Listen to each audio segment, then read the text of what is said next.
Hi hello అండి. ఈరోజు మన స్పెషల్ పెసరట్టు ఉప్మా విత్ చట్నీ, అల్లం చట్నీ. ముందు రోజు రాత్రి 200 గ్రాముల పెసలు నానపెట్టుకున్నానండి. ముందుగా మనము అల్లం చట్నీకి కావాల్సినవి వేయించుకుందామండి. స్టవ్ వెలిగించుకుని ఒక కళాయి పెట్టుకుని అందులో 1 టేబుల్ స్పూన్ ఆయిల్ వేసుకున్నానండి. ఆయిల్ వేడెక్కాక 1 స్పూను శనగపప్పు, 1 స్పూను మినప్పప్పు, 1 అర స్పూను జీలకర్ర, 1 అర స్పూను ఆవాలు, 2 వెల్లుల్లి రేఖలు, కొంచెం 1 రెమ్మ కరివేపాకు, 1 ఇంచు అల్లం ముక్క, 2 ఎండుమిర్చి తీసుకోవాలండి ఈ అల్లం చట్నీకి. ముందుగా శనగపప్పు మినపప్పును వేయించేసుకుని కరివేపాకు ఎండుమిర్చి కొంచెం వేగిన తర్వాత లాస్ట్లో అల్లం ముక్కలు కూడా వేసి పచ్చివాసన పోయేంత వరకు కూడా వేయించుకోవాలన్నమాట. మన ఛానల్లో అల్లం రోటి పచ్చడి ఉందండి, అది మిక్సీలో కూడా చేసుకోవచ్చు అని చెప్పాను. ఆ చట్నీ కూడా చాలా బాగుంటుందండి పెసరట్టు ఉప్మాలోకి. ఇప్పుడు ఉప్మాకు కావాల్సిన పోపు తీసుకుందామండి. కళాయిలో 1 టేబుల్ స్పూన్ ఆయిల్ వేసుకొని 1 టేబుల్ స్పూన్ శనగపప్పు, 1 టేబుల్ స్పూన్ మినప్పప్పు, 1 అర స్పూన్ జీలకర్ర వేసుకోవాలి. 1 అర స్పూన్ ఆవాలు, కరివేపాకు, 1 పచ్చిమిరపకాయ, 1 చిన్న ఉల్లిపాయ కట్ చేసుకుని వేసుకుని వేయించుకోవాలండి. మాకి 100 గ్రాములు రవ్వ తీసుకుంటున్నాను అనమాట, సూజీ రవ్వ. అదే గ్లాస్తో 4 గ్లాసులు నీళ్లు పోసుకుని తగినంత ఉప్పు వేసుకుని నీళ్ళు మరిగించుకోవాలండి. అల్లం చట్నీకి వేయించుకున్న పప్పులు ఉన్నాయి కదండి, అవి మిక్సీ జార్లో వేసేసి చింతగింజంత చింతపండు, 1 నిమ్మకాయ అంత బెల్లము, పసుపు, సాల్ట్ వేసి మిక్సీ పట్టేసుకోవాలన్నమాట అండి. చూడండి ఎంత బాగుంటుందో చట్నీ, గుమగుమలాడిపోతుందండి. అలాగే ఇప్పుడు ఈలోగా నీళ్ళు మరిగిపోయినాయండి, ఉప్మాకు కావాల్సిన ఎసరు మరిగిపోయింది. అందులో రవ్వ వేసేసుకుంటున్నాను.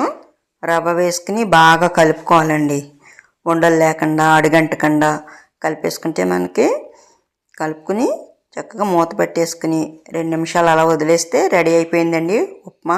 ఇలా జారుగా ఉండాలన్నమాట. పెసరట్టు ఉప్మాకి ఇలా జారుగా ఉండగానే దించేసుకోవాలన్నమాట, స్టవ్ ఆఫ్ చేసేసుకుని. ఇప్పుడు రాత్రి నానబెట్టిన పెసలు ఉన్నాయి కదండి, అవి మిక్సీ జార్లో వేసుకొని ముందుగా కట్ చేసి పెట్టుకున్న ఉల్లిపాయ ముక్కలు,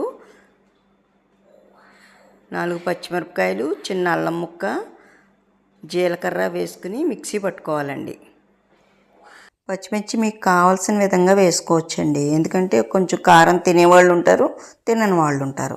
తగినంత ఉప్పు వేసుకొని జీలకర్ర కొద్దిగా 1 అర స్పూను, కొంచెం వాటర్ వేసుకుని కలుపుకోవాలండి. అంటే గరిటె జారుగా కలుపుకోవాలన్నమాట.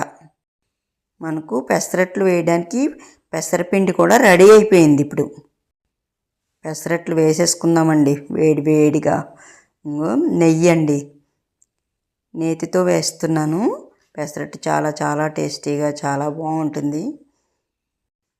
ప్యానం వేడెక్కిన తర్వాత ప్యానం మీద కొద్దిగా నెయ్యి వేసి ముందు నీళ్లు చిలకరించుకోవాలండి.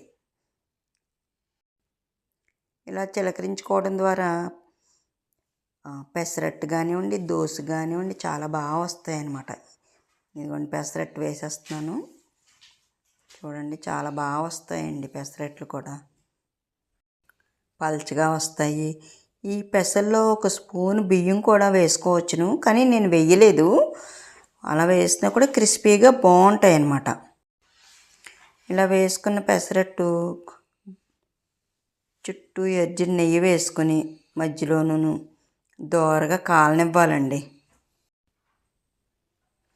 ఈ పెసరట్టుని చక్కగా ఒక్కసారి తిరగేసుకుందామండి.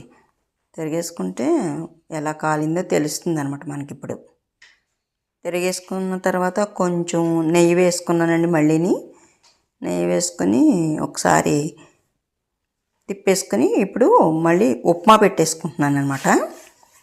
ఇప్పుడు ఉప్మా ఉంది కదా, 1 గరిటె తీసుకుని ఇందులో పెట్టేసుకుని ఈ పెసరట్టు మీద ఇలా అట్లకాడతో ఇలా 4 వైపులకి అనుకుంటే మా పెసరట్టు రెడీ అయిపోయిందండి. అద్భుతంగా ఉంటుంది ఈ పెసరట్టు. మొదటిసారిగా మా ఛానల్ని చూస్తూ ఉంటే సబ్స్క్రైబ్ చేయండి. ఇప్పటివరకు సబ్స్క్రైబ్ చేసిన వారికి థ్యాంక్ యూ అండి.